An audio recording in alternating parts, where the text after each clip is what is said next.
Hoje quem está falando é o ex-secretário de Saúde do Amazonas, o Marcelo Campelo, que está sendo ali interpelado pelos senadores, e agora quem está perguntando é o senador Marcos Rogério.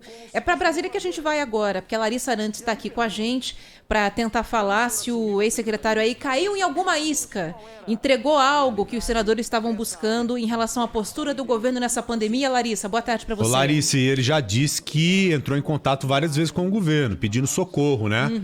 Ei, Larissa!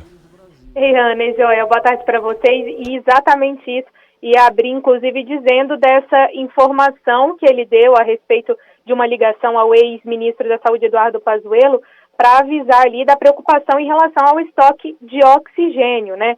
O ex-secretário de Saúde do Amazonas, o Marcelo Campelo, que é ouvido hoje pela CPI da pandemia, ele disse que foi procurado no dia 7 de janeiro por um representante da White Martins, que é a empresa que fornece o oxigênio, e esse representante disse que estava questionando ali o secretário sobre qual era a programação de abertura de leitos de UTI, porque de fato ele estava preocupado em relação ao consumo, que tinha aumentado muito no estado, né?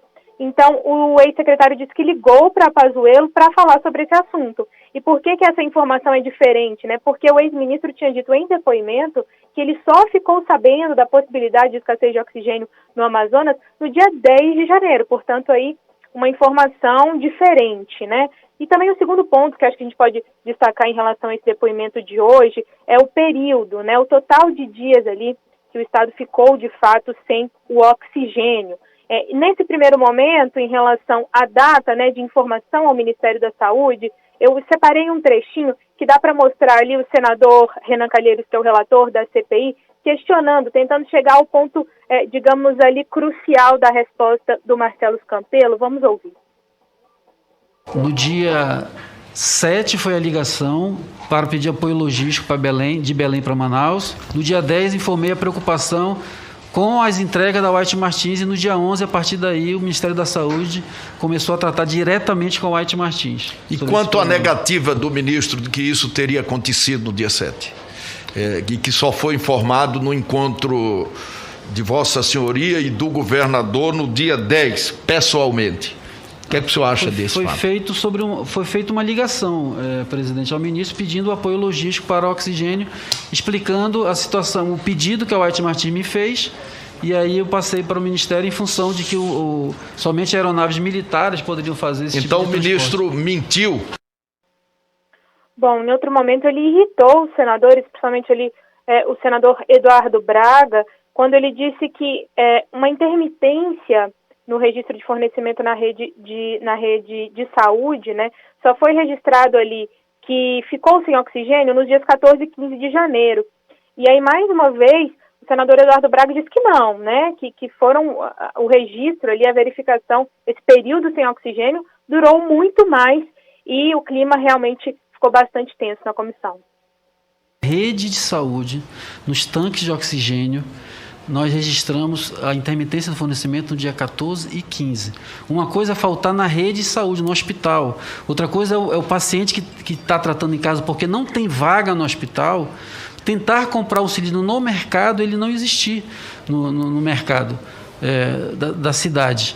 Então, a fila de compra, etc. Não, mas a pergunta foi, ela foi global. Mas ninguém vai comprar se não tivesse colapsado. Desabastecimento de oxigênio medicinal. E no dia 26 de janeiro, pessoas morrendo dentro do 28 de agosto por falta de oxigênio. Senhor secretário. Nós não temos registro no 28 de agosto de ter acontecido isso, senador. Bom, esse depoimento que continua, né, começou ali por volta das 10 horas da manhã, e a gente também fica na expectativa para amanhã, né, Ana e Joel, por quê? Porque o ex-governador do Rio de Janeiro, Wilson Witzel, ele recorreu ao Supremo Tribunal Federal para ter o direito de ficar calado. O depoimento dele está marcado para amanhã, mas a gente ainda não tem uma decisão. Então, expectativa para como vai ser amanhã, né, isso vai definir bastante o trabalho da CPI amanhã e também os próximos dias, mas por enquanto ainda sem resposta por parte do STF, Ana e Joel. O que o ex-secretário disse aí é importante, viu? Bem importante, e mostra que pode ter havido mesmo negligência por parte do governo federal.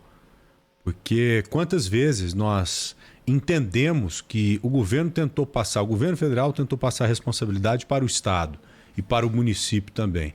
E agora, com essas revelações, é claro que elas têm que ser comprovadas de alguma forma, fica muito claro ali que houve os contatos, inúmeros contatos antecipados, pedindo socorro mesmo, né? Já mostrando ali de forma antecipada que o problema poderia acontecer. Eu estou entendendo de forma correta? Eu entendi corretamente ou não, Larissa? Exatamente, eu acho que esse é um ponto fundamental. Ele mostra que avisou sim o governo federal assim que ele teve a informação, pelo menos, né, o que ele está dizendo hoje. E a gente observa que a tentativa da base aliada do governo aqui na CPI era justamente, a expectativa era grande, principalmente para esse depoimento, porque ele inaugura uma nova fase na CPI, que é a de focar em estados e municípios, né? Bom, mas é ele mostrando que entrou em contato e só foi ter um retorno de fato alguns dias depois, de acordo com o próprio ex-ministro Eduardo Pazuello, né, Jorão? Entendido. Larissa, muito obrigado. Bom trabalho a você, tá? Valeu, Larissa. Obrigada, bom trabalho.